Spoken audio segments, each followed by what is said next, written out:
We are discussing standard 6 general science chapter number 1 natural resources air water land. आपण air आणि water हे दोन natural resources complete केलेले आहेत. आज नॅचरल रिसोर्स क्रमांक 3 लँड.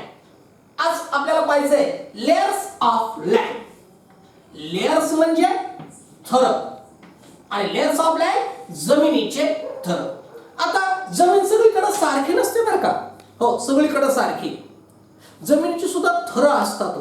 आता हे कुठं बघायला भेटेल सर थर आम्हाला? तर बांधकाम करण्यापूर्वी काय करतात?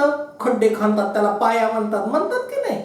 पाया खांदतात, ते खड्डे खांदतात असे चौकोन करून ग्राउंड मध्ये. आणि तुम्ही तो खड्डा जर का जवळ जाऊन बघितला नीट तर तुम्हाला लेयर्स दिसतात की सगळ्यात वरी काळी माती, त्याच्या खाली माती, त्याच्या खाली थोडासा मुरुम आणि मग पक्का खडक. हो, ज्यावेळेस पक्का खडक लागतो त्यावेळेस म्हणतात पाया लागला, आता बांधकाम करायला काही हरकत नाही. तर मग ते आपल्याला खड्ड्यात दिसतात, तसे ते थर दिसतात. If we see it very carefully आपल्याला दिसतात ते. मग हे जे आहेत हे काय आहेत? Layers of land. मी त्याची इथं डायग्राम काढलेली आहे, पहा की कसे आहेत की सगळ्यात खालचा लेयर असतो ज्याला बेड रॉक म्हणतात, की तिथं चांगले असे मोठा काय असतो? खडक असतो, त्याला बेड रॉक म्हणतात. त्याच्यात थोडस वरी जो आहे तो layer of soil and small Roxx.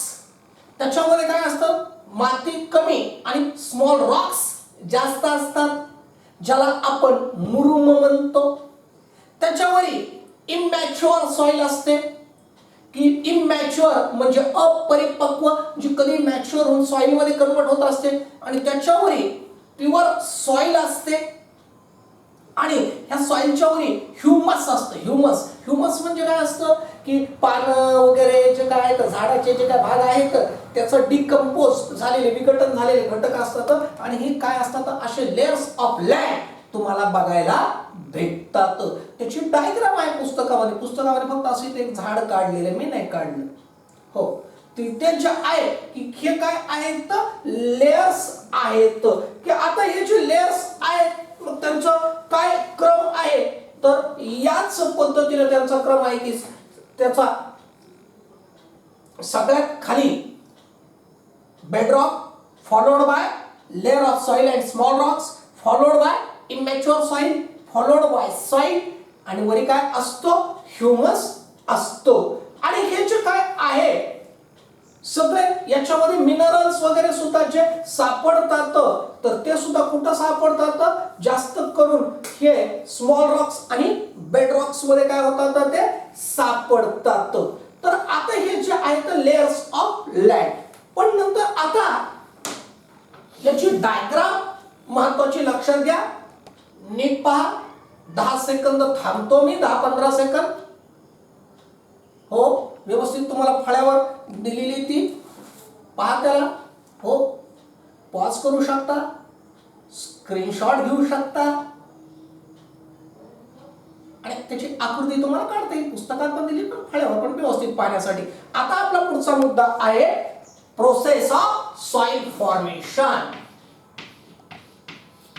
Process of soil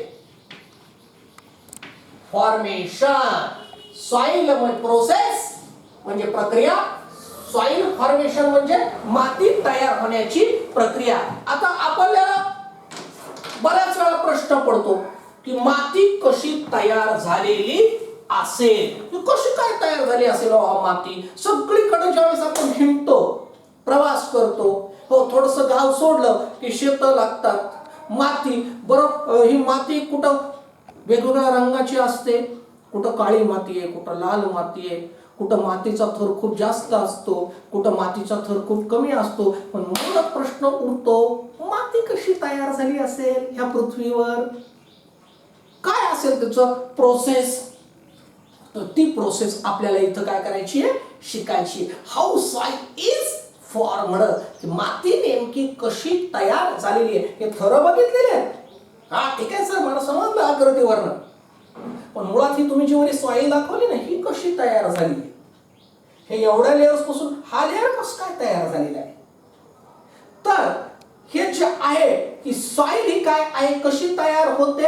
he natural process आहे, ही एक नैसर्गिक प्रक्रिया आहे, माणूस काही करू शकत नाही. It is a natural process. ही काय आहे? नैसर्गिक प्रक्रिया आहे. कोणी माणूस जर का मला माती तयार करायची तर माणूस तयार करू शकत नाही.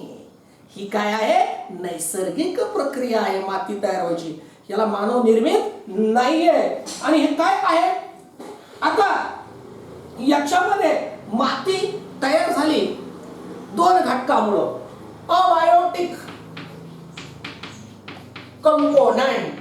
अबायोटिक कंपोनंट म्हणजे काय? यांनी काय केलेली? माती तयार केलेली. आता अबायोटिक कंपोनंट म्हणजे काय? अबायोटिक निर्जीव. अबायोटिक म्हणजे निर्जीव आणि बायोटिक BIOTIC बायोटिक म्हणजे जैविक किंवा सजीव. आणि अबायोटिक म्हणजे निर्जीव. आणि ह्या माती जी तयार झाली आपल्या पृथ्वी तलावर, याच्यामध्ये दोघांची भूमिका आहे. अबायोटिक कंपोनंट्स म्हणजे निर्जीव घटकांची सुद्धा, अजैविक घटकांची सुद्धा त्याच्यामध्ये काय आहे? भागीदारी आहे. आणि जैविक घटक किंवा सजीव घटकांची सुद्धा भागीदारी आहे. दोघांच्या भागीदारीमुळं पृथ्वीवर काय तयार झालेली आहे? माती तयार झालेली आहे. आता हे अबायोटिक कंपोनंट्स कोणते कोणते येतं? हीट, कोल्ड, वॉटर, सन, विंड, रेन. बघा, हीट उष्णता, कोल्ड थंडी, ही त्यानंतर रेन पाऊस, ह्या ज्या काही गोष्टी आहेत, विंड वारा, यांना सगळे कसे आहेत? अबायोटिक कंपोनंट आहेत, अजैविक घटक आहेत. की काय? हीट उष्णता, कोल्ड थंडी, रेन म्हणजे पाऊस, विंड म्हणजे वारा, पृथ्वी तलावर अव्याहतपणे चालू आहेत या सगळ्या गोष्टी. आणि हे काय तर अबायोटिक कंपोनंट आहेत. याच्यामुळे काय होतं की बेडरॉक मध्ये काय होतं? हे जे बेडरॉक असतो, it cut down into pieces.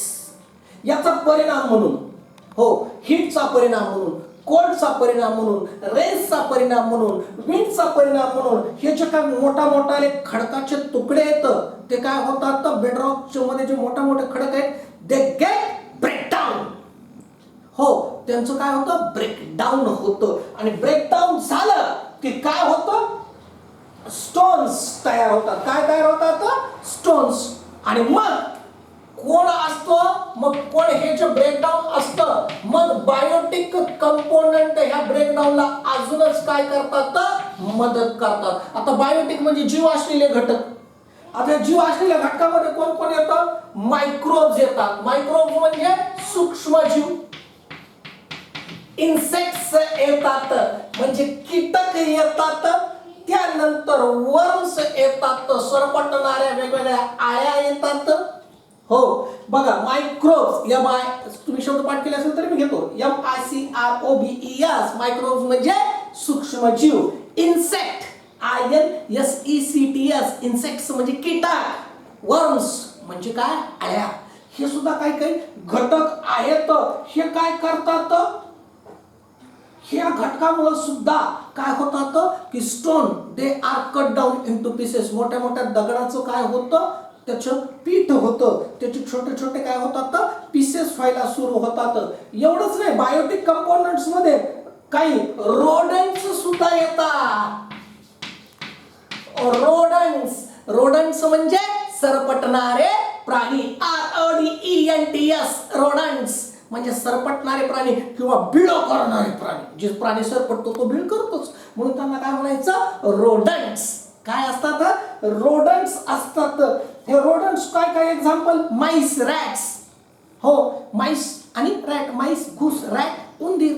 हो, सरळ काय करतात? तर त्यांची सारखं कुरतडतात. त्यांची त्या कुरतडण्याला क्रम्बलिंग ऍक्शन म्हणायचं. सारखं उंदीर बघा, उंदराचे एकच काम, उंदीर मामाचं काही दिसलं कुरतड, काही दिसलं कुरतड. घुस असते. हो, आपण पाहतो घरामध्ये माईस, घुस. एकदा जर का ती घुसली तर बस भुगाच करते, जमिनीचा मोठा मोठाने पिळं करते. म्हणून तर तिला जॉय, घुस, माईस, रॅट्स यांची क्रम्बलिंग ऍक्शन सुरू असते, सारखं कुरतडतात आणि कुरतडण्यामुळे सुद्धा माती तयार होण्याची जी प्रक्रिया आहे त्याला काय भेटते, गती भेटते. म्हणजे biotic components like microbes, insects, worms, rodents, they also help in the soil formation. आणि त्यानंतर even roots of plants, roots of plants हे सुद्धा कोणते कंपोनंट आहेत, प्लांट्सला जीव असतो की नसतो, म्हणून ते सुद्धा बायोटिक कंपोनंट आहे. की roots of plants grow inside the soil. कुठपर्यंत जातात, जिथपर्यंत त्यांना पाणी भेटत राहतं तिथपर्यंत ते काय होतात, जमिनीच्या आतमध्ये ग्रो होतात, डीप ग्रो होतात. आणि ग्रो झाल्यामुळे सुद्धा काय होतं, they will also help for the process of soil formation. त्यांची सुद्धा काय होतं, सॉइल फॉर्मेशनला काय होत असते, मदत होत असते. ते सुद्धा काय करतात, खडकामध्ये जर का गेलं रूट तर त्या खडकाचे सुद्धा दोन भाग करतं ते. तुम्ही म्हणता काही सर खडकामध्ये दगडामध्ये रूट्स कुठं जात असतात का? हो, जात असतात. पर्टिक्युलरली आपण बीड जिल्ह्यामधले आहेत. हो, लक्ष द्या, बीड जिल्ह्यामध्ये एक अंबाजोगाई गाव आहे, तिथं मुकुंदराजाची समाधी आहे. मुद्दाम तुम्हाला वेगळं सांगतोय की त्या मुकुंदराजाची समाधी आपण जर का बघायला गेलो तर झाडाची मुळं अक्षरशः डोंगरात दगडात गेलेले दिसतात आपल्याला. त्या समाधीकडे आपण जर का गेलो दर्शनाला तर आपल्याला दिसतात झाडाची मुळं दगडात गेलेले, खडकात गेलेले, आणि त्या झाडाच्या मुळामुळे त्या खडकाचे तुकडे व्हायलेले आपल्याला पाहायला भेटतात. याची देही याची डोळा, कधी लॉकडाऊन संपल्यावर जायचं, काय हरकत नाही, आत्ता नाही जायचं. तर हे जे आहेत हे मग आपल्याला कळतं, हो झाडाची मुळं सुद्धा सॉइल फॉर्मेशनला काय करतात, मदत करतात.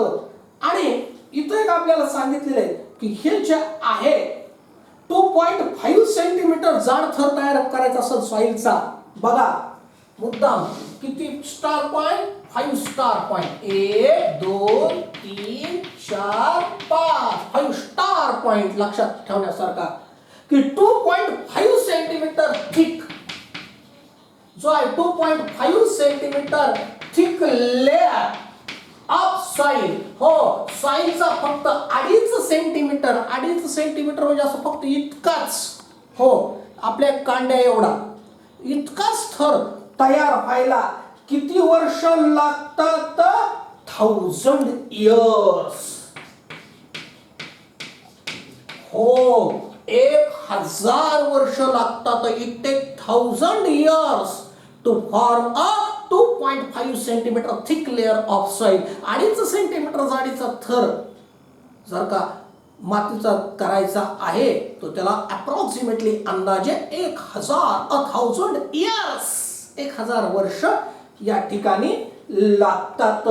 आणि एवढं आहे बघा की 2.5 सेंटीमीटर तयार व्हायला 1000 वर्ष लागतात आणि ती डिस्ट्रॉय व्हायला, नष्ट व्हायला काही मिनिटात, काही सेकंदात सॉइल काय होते, नष्ट होते. तुम्ही म्हणता कसं काय नष्ट होते? हो, जोराचं वारं सुटलं, स्टॉर्म, गेली माती उडून. जोराचा पाऊस पडला शेतामध्ये, पाणी वाहिलं, शेताच्या बाहेर गेलं, गढूळ पाणी झालं. पाणी गढूळ का झालं? त्याच्यामध्ये माती मिसळली, शेतातली माती गेली वाहून म्हसोबाच्या वाड्याला. म्हणजे काय झालं, फ्लड्स, हेवी रेन्स. हो, जोराचा पाऊस, हेवी रेन्स म्हणजे म्हणायचं नाही जोड पाऊस, शब्दशः अर्थ घ्यायचा नाही. हेवी रेन्स मोठा पाऊस, फ्लड्स पूर, स्टॉर्म्स म्हणजे जे काय आहे वादळ. याच्यामुळं काय होतं किंवा ह्युमन ऍक्टिव्हिटीज, हो माणसाच्या ऍक्टिव्हिटी चालूच असतात. समजा मायनिंगचा उल्लेख केला तुमच्या पुस्तकामध्ये, MINING, मायनिंग म्हणजे खाणकाम. हे पहा, एखादी जर का खाण असते ना, हो ज्याच्यामधून धातू काढतात, सोनं चांदी वगैरे वगैरे जे काय धातू काढतात, अशा मोठ्या मोठ्या खाणी असतात. एक खाण जर का खोदायची म्हटलं तर 5-6 किलोमीटर खोल जावं लागतं. हो, 5-6 किलोमीटर खोल. किती माती नष्ट करतात ते. तर असं जे आहे त्यांनी सुद्धा काय होते, माती नष्ट होते. म्हणून आपण काय करायचं, आणि माती नष्ट होण्याची प्रक्रिया त्याला सॉइल इरोजन म्हणतात. त्याला काय म्हणतात, सॉइल इरोजन. काय म्हणतात त्याला, सॉइल इरोजन. EROSION,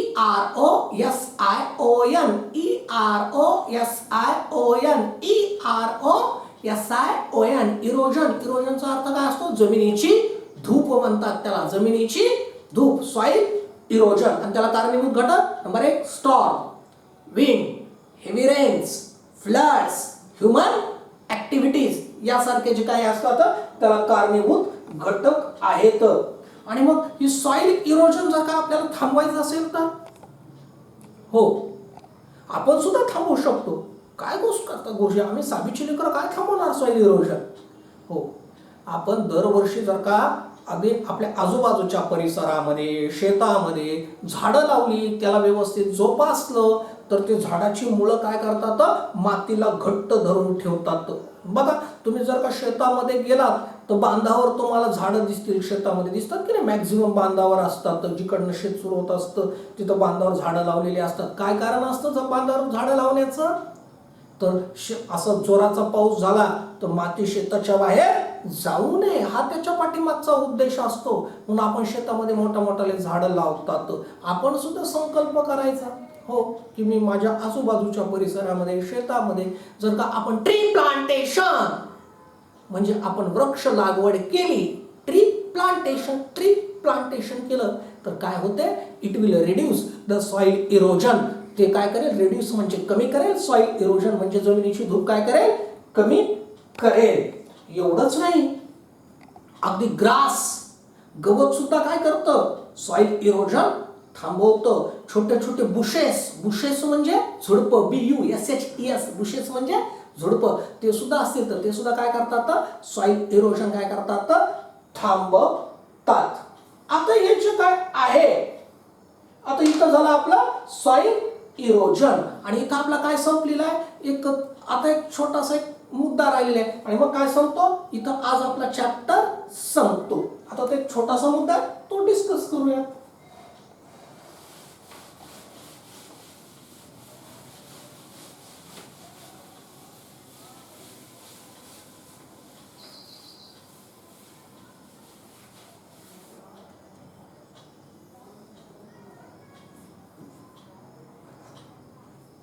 आता छोटासा मुद्दा असा आहे की काय आहे की आपल्याला फॉरेस्ट सुद्धा काय आहे, तर जमिनीवर फॉरेस्ट ग्रो होतात, माहिती आहे तुम्हाला. हो जुन्या काळी तर खूप फॉरेस्ट होते जुन्या काळी. हो आता तरी झाडं कमी झाले आणि जे हे फॉरेस्ट काय झाले की हे फॉरेस्ट बरी झाले, बरी म्हणजे गाडल्या गेली, they got buried inside the earth. हो अगदी झाडं गाडल्या गेली आणि त्यांच्यापासून काय तयार झाले, फॉसिल फ्युएल तयार झाले. काय कोणते फ्युएल तयार झाले, फॉसिल फ्युएल. कोणते फॉसिल फ्युएल, आज आपण गाड्यामध्ये पेट्रोल वापरतो ते फॉसिल फ्युएल आहे, डिझेल वापरतो ते फॉसिल फ्युएल आहे, रॉकेल वापरतो ते फॉसिल फ्युएल आहे. म्हणजे ते सुद्धा कुठं भेटतं, लँडच्या आतमध्ये भेटतं. आणि कसं भेटतं, हे झाडं गाडल्या गेल्यामुळं. आणि आता आपण जे पाहिलेलं आहे की लँड आहे, वॉटर आहे आणि ऑक्सिजन आहे. हो हे लँड आपल्याला 29% आहे, ऑक्सिजन किती आहे, 21% आहे आणि फ्रेश वॉटर किती पिण्यायोग्य, एस 0.3% आहे. हे सगळं आपण शिकवलंय. आणि हे सगळं जे आहे यांचं बॅलेन्स पाहिजे. यांचं बॅलेन्स जर का नाही राहिलं तर it is very difficult to live on the earth. मग आपल्याला पृथ्वीवर राहणं मुश्किल आहे. हो सध्या ग्रीड म्हणजे हाव सुटली माणसाला, तो याच्यावरच आक्रमण करतोय, एअरवर, लँडवर, सॉइलवर, ऑक्सिजनवर, वॉटरवर. पण असं होऊ द्यायचं नाही. या पद्धतीने आपला पहिला धडा संपलाय. आता तुम्ही म्हणताल अहो सर ह्या काही चौकटी तुम्ही सोडून दिल्या, हे कुठं ट्राय दिस असं काही तुम्ही सोडून दिलंय, का सोडून दिलं सर तुम्ही, तर ते सोडून दिलं नाही. तर हो हे पहा इथं हे काही चौकटी आहेत, बरोबर आहे ना. तुम्ही म्हणता सर आम्हाला शिकवण्यास नाही बाबा, तुम्ही काय करायला तर ऑनलाईन सोडून दिलं तुम्ही हे डू यू नो सोडून दिलं, ही हिरवी इन्स्टिट्यूट्स वर्क सोडून दिलं, त्यानंतर हे ट्राय दिस आम्हाला सांगितलं नाही. का सांगितलं नाही आहे मी, तर ह्या वर्षी कोविडच्या पार्श्वभूमीवर तो कमी झालेला सिलेबस आहे, ते सोडून दिलेलं नाही. मी जितकं शिकवेन तितकंच करायचं. थँक्यू.